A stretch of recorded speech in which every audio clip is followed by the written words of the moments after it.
네, 이번엔 또 종목을, 기업을 공부해보는 시간입니다. 스몰캡 공략주고요. 유화증권의 최성환 애널리스트 나와 있습니다. 안녕하십니까? 네, 안녕하십니까? 자, 오늘 코스닥 시장은 유가증권 거래소에 비하면은 좀 주춤거립니다.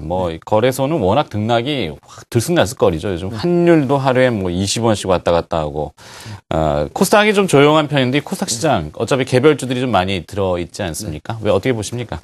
일단 코스피부터 좀 짚고 넘어가자면, 일단 환율 문제에 따라서 그 수출업체들의 그런 부정적인 영향들이 많다고 지금 많이들 나오고 있고요. 그리고 뱅가드 펀드의 그 투자 기준 변동에 따라서 외국계 투자 자금의 이탈이 좀 진행이 되고 있는 상황입니다. 여기에다가 그 애플의 4분기 실적 또한 안 좋게 나오면서 스마트폰 성장성이 둔화되는 거 아니냐 하는 그런 반응들이 그 국내 IT 업계까지 이어지고 있는 것으로 판단이 되고요. 여기에 조만간에 이제 설날이 있어서 설 자금 수요가 높아지고 있는 상황이기 때문에 코스닥 시장은 당분간 조금 혼조세를 보이지 않을까 이렇게 판단하고 있습니다. 네. 역시 그 종목 애널리스트가 시황 얘기하니까 조금 어색하긴 합니다. 네. 자, 기업 공부해 보도록 하죠. 오늘 어떤 기업도 공부해 볼까요?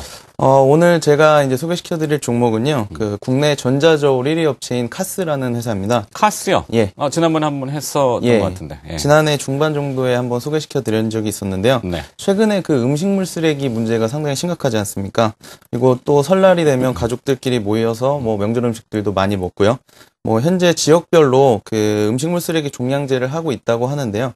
그 방식이 어떻고, 그리고 카스가 여기에서 어떤 부분을 담당하고 있는지 오늘 좀 설명드리도록 하겠습니다. 그렇군요. 예, 아직까지는 그 음식물 쓰레기 종량제가 의무화되지는 않았지만, 그 카스는 이와 관련돼서 상당한 실적 모멘텀을 받을 수 있거든요. 그렇기 때문에 최근에 들어서 좀 관심이 고조되고 있는 상황입니다. 그래서 오늘 예고에 정책 관련 수혜와 기업 실적이 이렇게 같이 나오는 네. 기업, 그래서 카스. 요즘 보면은 그 예능 프로그램 중에 K방송에서 하는 인간의 조건인가요? 예, 남자 개그맨들이 나와서 음식물 쓰레기를 이제 배출하지 않는 일주일 동안 아주 곤욕을 치르더군요. 네. 보면서 상당히 공감을 많이 했었는데, 우리 뒤때 한번 이 카스 얘기할 때도 한번 했던 것 같긴 한데, 통상 만나면은 우리나라의 문화는 식사하셨습니까가 인사하죠. 거기에 언제 한번 식사하시죠. 이것도 인사인데 왜 이렇게 먹는 거에 집착을 하게 되는지 저도 잘 모르겠어요. 음식물 쓰레기 이거 상당히 문제인 건 분명한 것 같습니다. 이것이 문제가 된 이유부터 한번 들어보죠. 최근에 그 음식물 쓰레기 대란이라고 말씀들을 많이 하시는데요. 그 내용을 살펴보면 우리나라가 그 1988년도서부터 지난해까지 총 1억 2천만 톤 이상의 은폐수를 지금 바다에 버리고 있었다고 하거든요. 그게 이제 은폐수라는 거는 이제 음식물 쓰레기 처리 과정에서 발생한 그런 수질 오염 물질을 이야기합니다.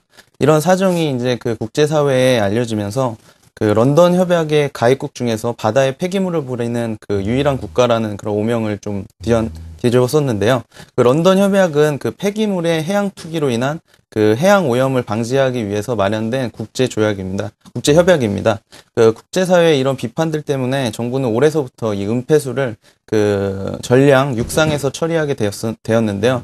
하지만 그 하수 종말 처리장의 부족과 그리고 민간업체와의 그런 처리 단가 문제 때문에 문제들이 대립하면서 그 음식물 쓰레기가 계속 좀 쌓여가고 있는 그런 상황이라고 보시면 될 것 같습니다. 그렇군요.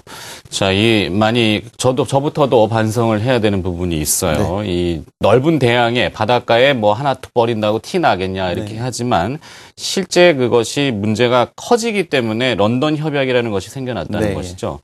네, 좋습니다.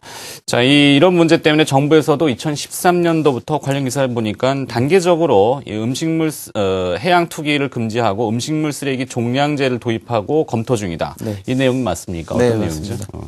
일단 원래 정부에서는 지난해 초에 이런 음식물 쓰레기 종량제 시범 사업을 하면서요. 2012년 내에 의무화 시행을 하기로 했었는데, 그 대선을 앞두고 있으면서 좀 지연된 게 아닌가 이렇게 판단이 되고요. 현재 여러 곳에서 지금 시범 사업을 진행 중입니다.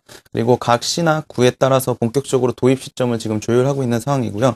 현재 그 시범 사업을 진행 중인 음식물 쓰레기 종량제 방식이 좀 여러 가지가 있는데, 그 중에서도 카스가 참여하고 있는 이 RFID 기반의 그 음식물 쓰레기 처리 방식이 호응도가 좀 높아지고 있는 상황이거든요.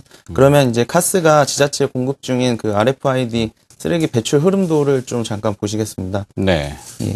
일단 그 세대별로 그 RFID 카드를 나눠주게 됩니다. 그 부분은 이제 쓰레기를 가지고 가서 그 RFID 칩을 담긴 카드를 이제 접촉을 하게 되면 수거함의 뚜껑이 이렇게 자동으로 열리게 됩니다. 그래서 쓰레기를 투입하게 되면 수거함 액정에 본인이 얼만큼 버렸는지가 나오게 됩니다. 그래서 자신이 몇 킬로그램을 버렸는지 바로 확인이 가능하기 때문에 쓰레기를 좀 줄일 수 있는 그런 효과들도 다른 방식에 비해서 좀 탁월하다고 알려져 있고요. 마지막으로 다시 한번 쓰레기통에다가 RFID 카드를 접촉하게 되면 이제 자기가 몇 킬로그램을 버렸는지 카드에 저장이 되게 되고요. 이게 이제 데이터로 월간으로 누적해서 많이 버린 사람들은 요금을 많이 내고 적게 버린 사람들은 또 적게 내는 그런 시스템을 지금 구축을 하고 있습니다. 네. 자, 이렇게 보면서 적게 버리면 되겠지만 그게 쉽지는 않죠. 뭐 음식이라는 것이 우리는 또 이렇게 풍족하게 먹는 것이 미덕처럼 되는데 설이 다가오면은 또 난리 나겠습니다. 네. 얼마 전에 보니까 인천하고 안산시하고 아까 말씀하신 해양투기 때문에 음식물 쓰레기가 못 넘어가가지고 또 문제가 많이 됐었던 기사도 봤고, 추우니까 음식물 쓰레기가 얼었던 것도 봤고, 맞습니다. 많은 것들이 생각나는데 앞서 개그 프로그램에는 뭐 지렁이도 키우고 뭐 이러더군요. 네. 저희 조카가 보면서 대박 뭐 지렁이 관련주는 없냐고 이러던데 뭐 그건 우스갯소리고. 자, 다음 정부에서 이제 정권이 바뀌면 의무 시행하게 된다면 대규모의 사업이 또 되겠군요. 예, 아까 그런 쓰레기통 안에 이런 전자 저울들이 다 탑재가 돼야 되기 때문에 카스의 수혜가 된다고 이렇게 말씀드릴 수 있겠고요. 제가 이제 저희 아파트 동 수가 우리나라 전체를 기준으로 해서 지금 뭐 한 11만 동, 12만 동 정도가 된다고 합니다. 아파트 한 동당 두세 개 정도의 그런 전자저울이 달린 쓰레기통이 설치가 돼야 되기 때문에 뭐 대당 단가를 한 10만 원 정도로 추정해 봤을 때 전체 시장은 한 400억 원 정도 된다고 보시면 될 것 같고요. 아파트뿐만이 아니라 이제 주택도 포함돼야 되고 여기에 이제 통신시설이라든지 이런 과금 플랫폼들까지 필요하기 때문에 실제 음식물 쓰레기 종량제와 관련된 사업 규모는 좀 수천억 정도의 규모가 되지 않을까 보고 있습니다. 하지만 우리가 매년 쓰레기 처리 비용으로 뭐 8,500억 원 정도를 소비하고 있다고 하거든요. 그렇기 때문에 쓰레기를 줄이고 이 환경을 보호하는데 꼭 필요한 제도라고 판단되면서 사업 시행에는 문제가 없을 것으로 이렇게 판단하고 있습니다. 네. 자, 일단은 정책적인 이야기를 들어봤고요. 일단 배경도 들어봤습니다. 전제 조건이라고 할 수 있는데 그러면 이 카스라고 하는 회사의 본질에 대해서 좀 알고 싶습니다. 뭐 자꾸 술 이름 이야기 지난번에 한번 여기 써 있는데 이건 좀 식상한 것 같고. 자, 카스라는 회사의 산업용 전자저울 구성이 된 내용 좀 더 들어보고 싶은데 어떤 것이죠? 일단 뭐 가정에서 쓰이고 있는 디지털 체중계라든지 그리고 마트 등에 쓰이고 있는 상업용 저울 그리고 미세한 전자부품이나 이 화학약품들 개량에 쓰이는 그런 산업용 저울들을 생산하고 있는데요. 이 중에서도 우리가 뭐 마트 같은 데 가보면 뭐 정육점이나 이런 데에서 고기들을 이렇게 달거나 했었을 때 바코드가 나와서 이런 거를 이제 계산을 하고 바로 그러는 전자저울들이 많이 있거든요. 그 부분에 이제 보시면 대부분 이제 카스 저울이라는 것을 보실 수가 있겠습니다. 그리고 지역별로 매출 비중을 좀 준비를 해봤는데요. 지금 국내 매출 비중이 한 50% 정도가 되고요. 러시아라든지 폴란드 쪽에서는 상업용 전자저울 시장에서 1위를 달리고 있거든요. 그 부분을 이제 포함해서 해외 쪽 비중이 50% 정도 되기 때문에 뭐 제품이 많이 지역별로 다변화되어 있다 이렇게 판단하시면 될 것 같습니다. 그렇군요. 자, 정육점에 고기를 다는 게 문제가 아니라 저희 집에서는 저희 집사람은 아침마다 몸무게를 달더라고요. 이 저울. 우리 집에도 저희 집에도 있는 것 같아요.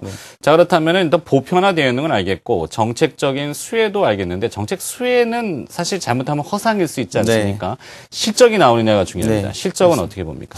일단 이런 정책 수혜들을 제외하고 나서 뭐 그 부분을 제한한 실적 추정인데요. 차트를 보면서 좀 설명드리겠습니다. 지금 뭐 2010년도서부터 수익성이 좀 다소 감소한 그런 모습을 보이고 있는데 이 부분은 이제 사상 최초로 1,000억 원 매출 달성을 위한 그런 밀어내기식 영업으로 마진율이 좀 감소된 면이 있었고요. 2012년 같은 경우에도 수익률이 조금 떨어진 것들은 중국에 공장을 대규모 증설을 했습니다. 100억 원 가까이 투자가 됐기 때문에 올해는 그 부분이 이제 좀 효과로 나타날 수 있을 것으로 보고 있고요. 그래서 올해 실적은 지난해 마무리된 중국의 대규모 설비 투자 효과가 가시화되고 국내 음식물 쓰레기 종량제 의무 시행에 따른 수혜가 예상되기 때문에 긍정적인 모습을 보일 것으로 보고 있습니다. 그리고 현재 제시된 차트에 올해 실적 부분은 중국 법인 매출하고 그리고 정책 수혜 같은 부분은 제외된 그런 수치로서 추가 성장이 기대되는 부분이기 때문에 앞으로 실적에 대한 그런 추가 성장분들도 포함이 되게 된다면 이제 주가에는 상당한 모멘텀으로 작용할 수 있을 것 같습니다. 그렇군요. 자, 그렇다면 마지막으로 이 카스에 대한 최석원 연구원의 투자 의견 들어보고 싶습니다. 일단 카스의 그 올해 실적 대비해서 현재 PER 수준이 5배 정도 수준으로 좀 상당히 저평가되어 있다고 판단이 되고요. 그리고 음식물 쓰레기 종량제 그리고 중국이라든지 베트남 등 그 동남아의 중저가형 저울 시장이 상당히 커지고 있거든요. 그렇기 때문에 이런 부분에서 매출이 추가적으로 발생이 된다면 뭐 앞서 예상치로 보여드린 그 정도의 실적이 아니라 더 나은 추가 성장분들이 많이 있다고 보고 있습니다. 그래서 카스에 대한 투자의 기업 매수와 목표 주가는 3,000원을 지금 제시하고 있는 상황입니다. 네. 자, 이 PER, 주식가 수익 비율이 한 5배. 뭐, 퍼가 낮다고 꼭 좋은 건 아닙니다만, 그것은 이제 성장이 좀 멈춰 있을 수 있는데, 음식물 쓰레기 종량제라고 하는 성장 포인트를 잡았고, 네. 그 다음에 이 저울이라는 부분이 사실 진입장벽이 높을 것 같지는 않지만 이미 선도적으로 진입을 해 있다라는 강점을 이 회사는 들 수가 있겠군요. 그리고 최근에 또 헬스케어와 관련된 부분들이 많이 있거든요. 그래서 오늘 삼성전자가 뭐 CT 촬영 업체 미국에 이런 뭐 그것도 인수했다고 나오던데 바이오 헬스케어 뭐 이런 쪽도 요즘에는 이제 아침에 그 저울을 재면은 인터넷을 통해 가지고 이제 와이파이를 통해 가지고 휴대폰 안에까지 휴대폰 안에까지 이제 자기가 며칠 날 몇 킬로그램이었었고 이런 부분들이 이제 다 기록이 되거든요. 그런 부분들이 이제 뭐 헬스케어 산업하고도 좀 연관이 될 수 있는 그런 부분이 있습니다. 그렇군요. 다이어트를 추구하는 저희 집사람한테는 대박 상품이겠군요. 알겠습니다. 자, 오늘 또 알아듣기 쉽게 또 이야기 풀어봤습니다. 스몰캡 공략주 유화증권의 최성환 애널리스트로부터 카스에 대한 이야기 들어봤습니다. 고맙습니다. 네, 감사합니다.